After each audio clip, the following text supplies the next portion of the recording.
as I spent so much time in the States, so many conversations within the left, even in attempts to get organized, there was so much friction about China. Oh no, China's not socialist, or China's too communist, blah, blah, blah, like we said. Very, very contradicting sides. So, Kyle, maybe we can start with you. How do you think this desperate need for an alternative to imperialism and capitalism lead people to China? And in your own like social environment and experiences and in community and organizations, how do you think people have come around to China, if at all, or maybe not, Well, I mean, China is the world's largest socialist country, and it's a country where socialism has been actually successfully implemented, right? Right now, a lot of the anti-communist, anti-socialist talk in United States is they say, oh, socialism sounds great in practice, but it doesn't work, right? But they don't want you to look at China. If you bring an example of China, they're like, no, no, no, China is not socialist. China is capitalist. But this is a result of decade-long Cold War propaganda. A lot of Americans that don't realize the American society has been the most heavily propagandized society in the world. Right. And, U.S. invented marketing. U.S. is great at marketing. There's only a thin line between marketing and propaganda, and U.S.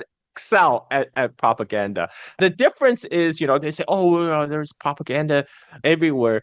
I would say people in the West are probably least aware of the fact that they have been propagandized.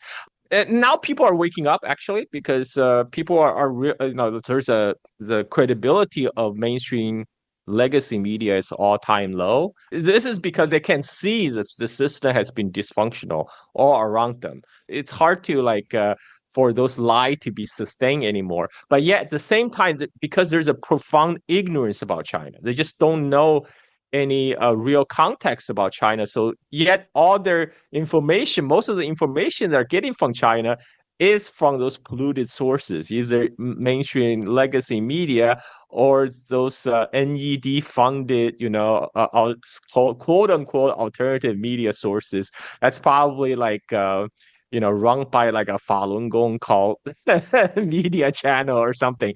And so people need to, this is why I encourage people just to travel. When let your lying eyes convince you the reality is different. Just travel to China and experience it. This is where a lot of people actually experience their awakening.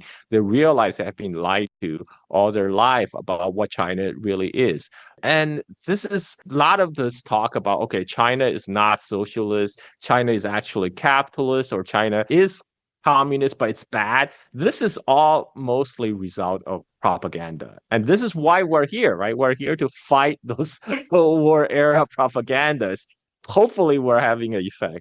Totally. I really, really love every point that you made. I mean, one, for people to come to China and see it for themselves, because I, as someone who has recently moved to China, I always believed it, but seeing for it made a very profound impact on me, right? And it's in everyday small things. It's in being able to afford basic needs, but it's also in seeing the public infrastructure everywhere, seeing how convenient it is for people to do everyday things in their lives. And also the culture of leisure that I've never experienced anywhere else. Like my favorite thing to see in China is the aunties and uncles dancing in the park. I'm not sure if you've seen it yet, but it's my favorite thing. And I think it speaks wonders to how retirees are treated, to how retirees get to enjoy their lives and be in extremely social and fun and exciting environments where they can continue to be invigorated and exercise and be healthy. Whereas as I spent time in the States, where are the elders? How are they being treated? It's little things like this that even if a person does not know too much about socialism or doesn't know the theory or Marxism, they can still come to China and see that life is significantly better and it is under a socialist system, right? So, yeah, Radhika, what are your thoughts about that question? Yeah, so, again, both of you have raised so many really good points. But let me also say, you're right. At one level, it doesn't matter what the theory is, this is working. And it's manifestly clear if you visit here that it's working. But I think it is really helpful to take a look back, at least at history, if not theory.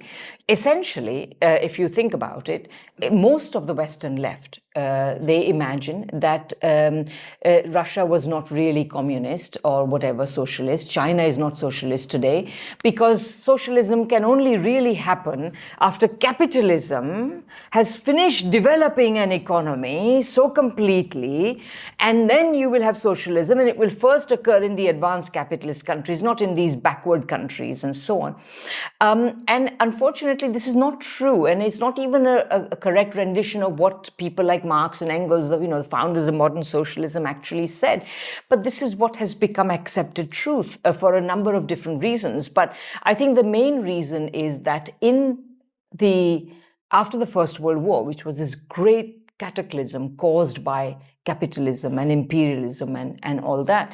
Essentially, there should have been revolution in the West, but it was co-opted. It was suppressed. Of course, you got the rise of fascism in this period as well.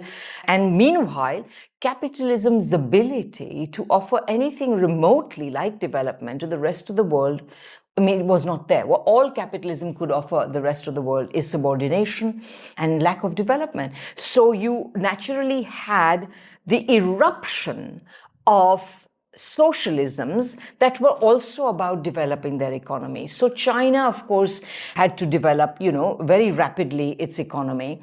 People forget that, by the 1930s, the rapid development of the Soviet Union had made the Soviet Union the second largest industrial power in the world after the United States. That was also another astonishing achievement. And if you consider the fact that first world countries, the rich countries of today, the Western capitalist countries, they all developed on the back of imperialism by exploiting other parts of the world. So today, the Soviet Union then, or China today, everything they have achieved in a situation that was unique in three different ways. Number one, they had to do it without the luxury of imperialism. They didn't have these vast other territories that they could plunder and exploit in order to aid their own development. Number two, they had to do it in the teeth of imperialist resistance. Imperialist countries resisted them all along. The West launched a war against the Soviet Union. The West is today hindering for 2 decades. They didn't even recognize China, etc. So, we can go through all that. And even today, it's continuing its war against China. And thirdly, in the teeth of imperialist resistance, and it had to anyway, there's a third point, he'll come back to me, but these are completely different circumstances in which these countries have achieved a lot. Yes, it's true that beginning in 1978, China liberalized its system. That's why it's called socialism with Chinese characteristics. And by the way, China doesn't say it is socialist, it is building socialism. And it is keeping to a socialist path in building socialism. That's exactly what it's doing. And starting in 1978, it did liberalize its economy. Yes, it's true that there are many big capitalists and many big corporations in China. It's true that they are very influential. But the key difference is that in China, the party state, the government, controls capital. Yes. In the West, capital controls the government. Yes. And this is the key difference. It's not about markets. Markets have been there in feudalism. They will be there in socialism to some extent. The question is how they are regulated, how they are governed. And of course, in a time when technology more or less requires that you have very large corporations, you organize production on a very grand scale, it's inevitable that you will have big corporations. The question is, are they regulated? In whose interests are they working? Etc., etc. So for all of these reasons, I would say that one other thing, the idea that the whole world has to wait until capitalism develops the world, that idea has to go out of the window. Capitalism isn't even able to keep the Western world at the level of development they had achieved. These countries are deindustrializing. So there is no way that capitalism offers a way out. For a long time, I feel that many leftists, including many Marxists, have adhered not to a Marxist conception of capitalism, that capitalism will eventually fail, Marx said. They have adhered to a Schumpeterian conception of capitalism, in which capitalism is constantly developing, innovating, etc. It stopped doing that a long time ago. So these are such crucial distinctions and crucial contextual history that I think people are still learning to this day. And I really love what you said about China building socialism. That's also extremely important. And the distinction of China and how the state controls the capital. That is something that the world desperately needs, the US desperately needs, but is quite the opposite at the moment. So I guess I wanted to ask you both, in like experiencing the building of socialism, as you spent time in China. Carl, I wanted to ask you, like, as a child, growing up in China, being in China, I love hearing your stories about how you were born here, you grew up here, and you said that you had a really wonderful youth. I'd love to hear more about that, about how you witnessed the building of socialism just through like a very personal lens, as you were growing up. Well, I mean, we can just compare the healthcare system between China and United States because we all know the American healthcare system is seriously broken. When I was about 11 or 12, I contracted hepatitis A and I was hospitalized. I had to stay in the hospital for like I think like a month, and all that was done and paid for by the state because I was staying with my grandma because my grandma was work as a school teacher, and the factory to which her school teacher attached had its own hospital system. So and they offered healthcare to all the families of the factory workers. I stayed in the hospital for a month at no charge, and that's unthinkable in U.S. today. And look, a lot of the propaganda against China is actually serve to convince you not to look to China as a model, as a viable model, because people will say, oh, China is just as bad. China is just like another imperialist country, or Mm. China is just as bad as United States. It couldn't be further from the truth. Like Radhika has said, capital do not control. There hasn't been a taking over of the state by the capital. And in China, the party is very much in control. I'll give you an example. When Obama talked to Steve Jobs about shifting maybe some of the production of Apple iPhone back to United States, Steve Jobs just said, no, can't be done. Can you imagine if Xi Jinping went to talk to Jack Ma and says, "Hey, how about have more more localized production in China?" And Jack Ma just like, "No, no, not gonna do it." I mean, that just doesn't happen. This is a very easy example, and another example is infrastructure. Like China has built a high-speed rail and to every corner of the country, and they have very excellent 5G network now. Now you can go to hiking in the mountains, go to the Himalayan foothill. You have excellent coverage. I lived in Los Angeles for many years. There's many part of Los Angeles you still get dead zones, right? I mean, this is Los Angeles is what only the second largest city in the United States, and this is the reason is because in U.S. everything is profit driven. There's not enough return on capital to justify the investment in rural infrastructure, apparently, and to serve the people who live in the remote part of the country. And this is why you will see Wall Street Journal articles criticizing China's high-speed rail system. They're saying, oh, China is building all these trunk lines out to the middle of nowhere Yeah. in Tibet, in the Gobi Desert. They're never going to get return on their investment. But there's a fundamental misunderstanding. The infrastructure is not a profit-making enterprise. It's to serve public goods.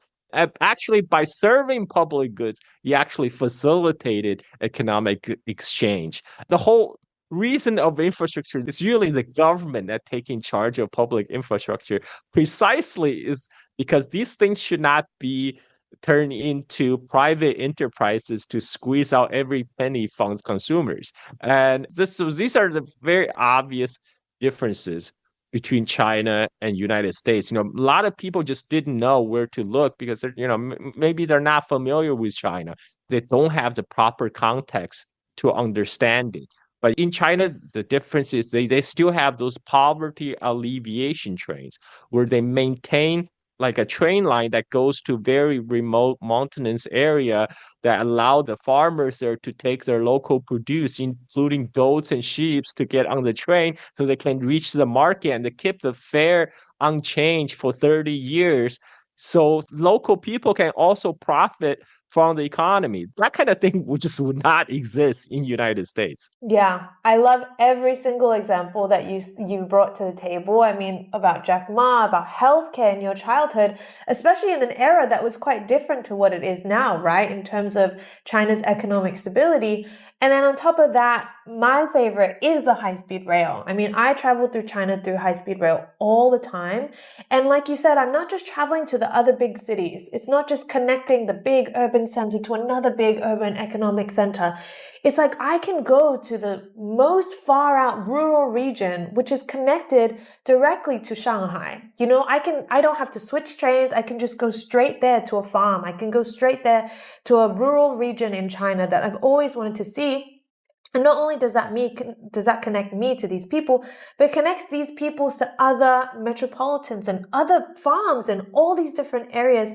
So rural populations are not marginalized and they're not isolated. Whereas as I spent time in the West, in Australia, in the US, rural populations are completely isolated. They're just like totally cut off from the societies in all these different cities. So that, for one, like you said, is a people-centered, public goods-driven facility. But I think the Wall Street Journal has no idea what that even means, what a people-centered public goods even could be, as it's being critiqued for not being profit-driven.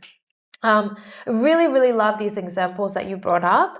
Radhika, I'd like to hear about you, as someone who's traveled to China so much, how have you experienced socialism in action? You guys use the example of a high-speed train. I don't particularly have experience of the Chinese healthcare system or anything, but thankfully, nor do I have the experience of the American healthcare system because I've lived in Canada a lot. And Canada has a publicly provided healthcare system, although it's being excoriated by neoliberal policies and so on. But yeah, I think infrastructure is definitely a key issue. I think the expansion of higher education in China that has taken place over the last couple of decades has been enormous. And I think it's bound to have a huge impact on China. So I would say that that's another thing. Yet another thing is that, in the process of, we talk about Chinese socialism. And I think one of the things about the party state in China is, it's not that the party state has always got everything right. But I think what's interesting about the party is that it learns. It has a mechanism of learning. And I think that between sort of coming here often and reading and so on, first of all, I think what's impressed me is that the sheer width of the political spectrum is much greater. In China, you have liberals duking it out with socialists and then policies, neoliberals versus socialists, and everybody has their say and then policy is decided. And I think that has actually been quite revealing to me. I think that often my Western colleagues are very curious about what I experience in China. And I say, actually, all sorts of things are said in China that you'd think should not be said. But actually, in China, as I say, different options are considered and then given option may be chosen or a set of options may be chosen. So I think that whereas in the West, you can't be a socialist at all. So it's all like the political spectrum is this narrow, whereas in China, it's this wide. So that's another thing that I find really interesting.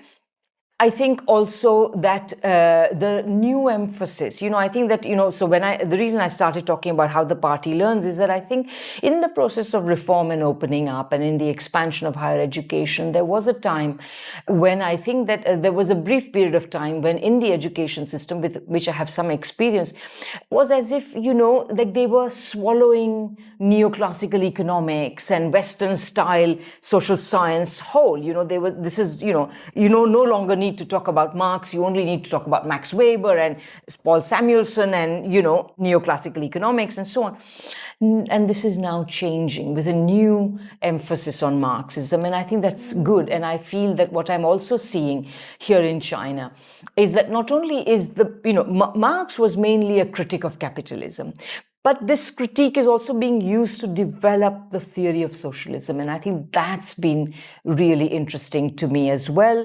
And for the rest, I just want to say about, since we are talking so much about infrastructure, in Western countries, infrastructure has become a big boondoggle in many ways. So first of all, when infrastructure is to be built, essentially building infrastructure means that governments give guaranteed cost plus huge profit, very lucrative contracts to corporations. The accountability is very low, so they may be, not built on time. Like, there are so many scandalous instances of cost overruns that go into absolutely like 2 or 3 times the original cost and so on. So that way big corporations simply milk the state for money, whereas here, even though there are private corporations that may be building infrastructure, they are accountable. You promise to deliver this, you must deliver this, only then you get paid, etc. Secondly, privatization. The privatization of key natural monopolies, water provision, electricity provision, railways, etc., has meant that private capitalists have been minting money, making money out of things that people can't do without. So I was reading in a Financial Times column of all places that, this fabled American consumer no longer exists, because if you actually look at what the things, the overwhelming majority of the money earned by an average American individual is spent on things you can't help spending money on. You've got to pay your rent or your mortgage. You've got to pay your utilities. You've got to pay back your loans. You've got to pay for your phone, etc. And once all of this is paid for, which is now increasingly paid to private corporations, there's nothing left over. So there we go. So in that sense, I think that the experience of China and people in China is very different. Absolutely. I wanted to bring another story that I am quite personally attached to lately, and I don't know if either of you have heard about it. But recently there was some pretty terrible flooding in Rongjiang, which is in Guizhou province. Guizhou province historically has been one of the more poorer regions because it's really hard to build infrastructure there. There's mountains all abound, you have to drill tunnels and create all these highways. And it's so impressive to me that high-speed rails have been built there because there's so many natural obstacles that make it really difficult. So instead of just knocking down all the natural environment, which Guizhou is very famous for, they've managed to build around it and still maintain the naturist beauty of Guizhou, but also provide infrastructure. Recently, there was a flood, and Guizhou was pretty badly affected by it. There was a lot of soil erosion, and people's houses were affected. And something that has really, really moved me, I have a lot of friends out there who are villagers, who are a lot of really great women, actually, who are performers and who perpetuate and continue their vibrant cultures. And most of them are from ethnic minority groups. And the crisis problem solving that has happened on the ground has been like this. Within a day, within 48 hours, not only were the villagers mobilizing, but all the leaders, all the party members, but also China brought in rescue workers from other regions of China. China brought in military personnel to help out with the tougher jobs. China brought in doctors, healthcare professionals. And it was incredible to see this very fast mobilization to avert a crisis, right? And I saw tons and tons of videos of the people there crying because they were so moved by how rapid the response was. And I couldn't help but think about how in the US, the most recent time when military personnel was called was during the protests against ICE, where the military was called in to repress the protesters because ICE was going into parks and schools to grab people and deport them. It's just it blows my mind, the stark difference of the crisis response and what team or whose side the state is actually on. In China, it's so clear that the state is on the side of the people. And in America, it's quite the opposite. They're on the side of the capitalists or the 1%, the wealthy. So that story really moved me.